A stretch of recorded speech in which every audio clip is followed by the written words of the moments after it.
राजस्थान कर्मचारी चयन बोर्ड के द्वारा 4th ग्रेड परीक्षा का आयोजन किया गया है और यह आयोजन सफलतापूर्वक रहा है। करीब 21 लाख से अधिक अभ्यर्थी इस परीक्षा में शामिल हुए हैं। उसी को लेकर आज हम चर्चा करेंगे राजस्थान कर्मचारी चयन बोर्ड अध्यक्ष major general Alok Raj sir से।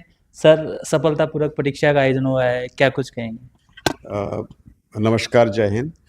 जो परीक्षा हुई है वो 19 से 21 सितंबर को हुई थी। उसमें 21.17 लाख अभ्यर्थियों ने हिस्सा लिया, जो कि लगभग 86% अटेंडेंस थी। बहुत ही संतोषजनक थी। 6 पारियों परीक्षा हुई थी और खुशी की बात है ये परीक्षा बिल्कुल शांतिपूर्ण पर संपन्न हो गई। छुटपुट कुछ इश्यूज थे, जैसे किसी ने प्रयास किया डमी आने का या कहीं और डमी बैठा हुआ था, या कुछ चेहरों का मिलान का इशू था, कोई एक बच्चे के पास स्मार्ट वॉच मिली थी। ऐसे करके छुटपुट थी, लेकिन ज़्यादा कोई इशू नहीं था और मुझे बहुत खुशी है कि सब कुछ ठीक हो पाया। और इसका जो सब श्रेय जाता है वो 38 जिला प्रशासन को जाता है, जिन्होंने परीक्षा अच्छे से करवाई, शांतिपूर्वक करवाई, और साथ साथ में कैंडिडेट्स को भी, जिन्होंने बहुत ही धैर्य से अपने परीक्षा दी और जो कुछ कमियां थी उनको भी उन्होंने ओवरलुक किया, नज़रअंदाज किया और शांतिपूर्ण तरह से परीक्षा दी। तो ये एक टीम एफर्ट था, जिसमें के अंदर कर्मचारी चयन बोर्ड, जिला प्रशासन और कैंडिडेट्स सब ने मिलजुल कर कार्रवाई की और खुशी की बात है सब कुछ ठीक हो गया। सर, 6 पारियों में परीक्षा का आयोजन हुआ है, किस तरह से परिणाम तैयार होगा? अब चूंकि ये परीक्षा 6 पारी में हुई है तो नेचुरली इसमें नॉर्मलाइजेशन करना पड़ेगा। और जैसे आप सबको मालूम है कि नॉर्मलाइजेशन के लिए हमने नया फार्मूला इस्तेमाल कर रहे हैं, जो कि हमने जेल प्रहरी परीक्षा से शुरू कर दिया था। उससे पहले हम लोग जेड फार्मूला का इस्तेमाल करते थे, जो कि मीन बेस्ड फार्मूला होता था, लेकिन अब हमने नया फार्मूला अडॉप्ट किया था। उसका नाम है इक्विपर्सेंटाइल फार्मूला और इस फार्मूले को हम इस्तेमाल करेंगे। जेल प्रहरी में कर चुके हैं, उसका परिणाम बहुत अच्छा रहा था, सभी उससे सेटिस्फाइड थे। अब पटवारी में भी उसको इस्तेमाल करेंगे और चूंकि ये परीक्षा 6 पारी में हुई है चतुर्थ श्रेणी की, इसके अंदर भी हम इक्विपर्सेंटाइल फार्मूला यूज़ करेंगे और मुझे उम्मीद है कि इसमें से हर शिफ्ट से लगभग बराबर बच्चे पास होंगे। सर, 21 लाख अभ्यर्थियों ने परीक्षा दी है, कितना टाइम लगेगा इसके परिणाम? देखिए, ये डिपेंड करता है कि एक तो स्कैनिंग का टाइम काफ़ी लगेगा, क्योंकि 21 लाख बच्चों की ओवर शीट को स्कैन करना होता है तो काफ़ी वक्त लगता है। बीच में काफ़ी छुट्टियां हैं, दिवाली का माहौल है, तो टाइम लगेगा उसके लिए। दूसरी बात है कि चूंकि 6 पारियों की परीक्षा, तो 6 पेपर की वैलिडेट करना, उसकी जांच करना, उसको निकालना और फिर उसके ऊपर ऑब्जेक्शन करना, ऑब्जेक्शंस इनवाइट करना। अब डिपेंड करता है कितने ऑब्जेक्शंस आते हैं, कितने क्वेश्चंस पे ऑब्जेक्शन आते हैं। यदि ज़्यादा नहीं होंगे तो टाइम कम लगेगा, ज़्यादा होंगे तो टाइम ज़्यादा लगेगा। बाकी पूरा प्रोसीजर, चाहे परीक्षा 100 बच्चे करें, चाहे इसमें 1 लाख बच्चे हों, पूरा प्रोसेस वही होता है परिणाम निकालने का। तो सिर्फ जो टाइम ज़्यादा लगता है वो लगता है या तो स्कैनिंग के अंदर या फिर क्वेश्चंस पे कितने ऑब्जेक्शन लगते हैं उसके ऊपर। तो उस पर डिपेंड करेगा कि कब तक हम इसको कर पाएंगे। हमारा वैसे प्रयास दिवाली से पहले करने का था या है अभी भी, लेकिन डिपेंड करता है कितने ऑब्जेक्शंस आते हैं और क्या रहता है। सर, आने वाले समय में रेट शिक्षक भर्ती का विज्ञापन बोर्ड जारी करेगा, उसकी परीक्षा जनवरी में प्रस्तावित है, कब तक जारी हो सकता है सर? वो जारी करने का प्रयास चल रहा है। अभी उसके अंदर उसमें कुछ इश्यूज थे, खास करके एक्स सर्विसमैन के पदों के लेकर, बैकलॉग पदों को लेकर, तो उस पर कार्रवाई चल रही है। तो जैसे ही वो उसकी अर्थना पूरी तरह से हमारे पास तैयार हो जाती है, मिल जाती है, तो फिर हम उसका विज्ञापन जारी कर सकते हैं।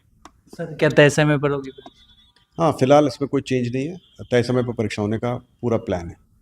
सर, नवंबर माह में 2 परीक्षाएं, परिचालक भर्ती परीक्षा और वीडियो भर्ती परीक्षा, किस तरह से? वीडियो परीक्षा 2 नवंबर को है, उसमें लगभग 5.5 लाख अभ्यर्थी हिस्सा ले रहे हैं और हमारा प्लान इसको एक शिफ्ट में कराने का है और 38 जिलों में परीक्षा होगी, तो उसकी तैयारी चल रही है। और उसके बाद में फिर 6 नवंबर को परिचालक भर्ती, जिसमें लगभग 1.1 लाख यानी 1,10,000 बच्चे बैठेंगे और वो भी एक ही पारी में है और वो हम 7 जिलों में कराने का प्लान कर रहे हैं। तो उनकी तैयारी चल रही है और वो सब कुछ रेडी है, टाइम से परीक्षा होगी, कोई चेंज नहीं होगा। सर, इस परीक्षा को लेकर अभ्यर्थी को क्या करना चाहिए?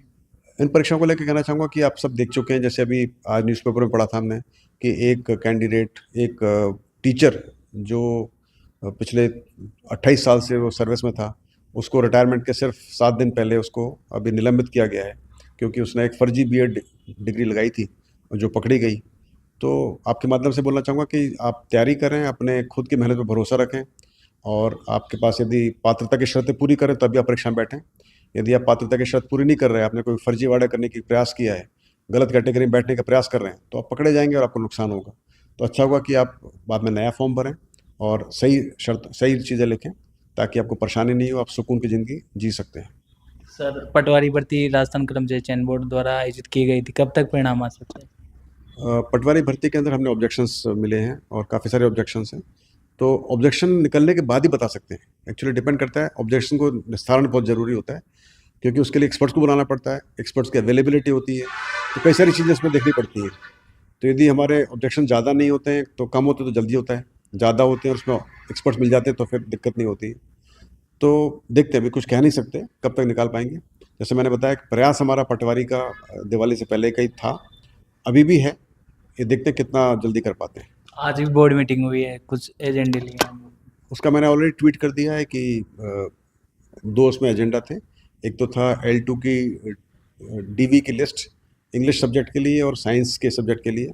तो उसके लिए जो कैंडिडेट्स कम पढ़ रहे थे उनके लिए डीवी के लिए हमने लिस्ट निकाली है, जो कि हम अपलोड कर देंगे। और दूसरी थी हमारी स्टेनो परीक्षा, जो कि काफ़ी पहले हुई थी, उसके बाद उसका फिर स्किल टेस्ट हुआ था और उसकी लिस्ट हमने निकाल दी है। मतलब वो अपलोड हो, अपनी अनुमोदन हो गया उसका। लगभग 904 या कुछ ऐसे कैंडिडेट्स उसमें क्लियर हुए हैं। तो ये लिस्ट हम जल्दी अपलोड कर देंगे, तो बच्चों को पता पड़ जाएगा। आपके माध्यम से सभी को बहुत बहुत शुभकामनाएं, बहुत बधाई जिन बच्चों ने उसमें सफलता हासिल की है। तो ये थे हमारे साथ राजस्थान कर्मचारी चयन बोर्ड अध्यक्ष मेजर जनरल आलोक राज, जो लगातार राजस्थान कर्मचारी चयन बोर्ड के अध्यक्ष पद पर युवाओं के लिए अच्छे कार्य करते नजर आ रहे हैं।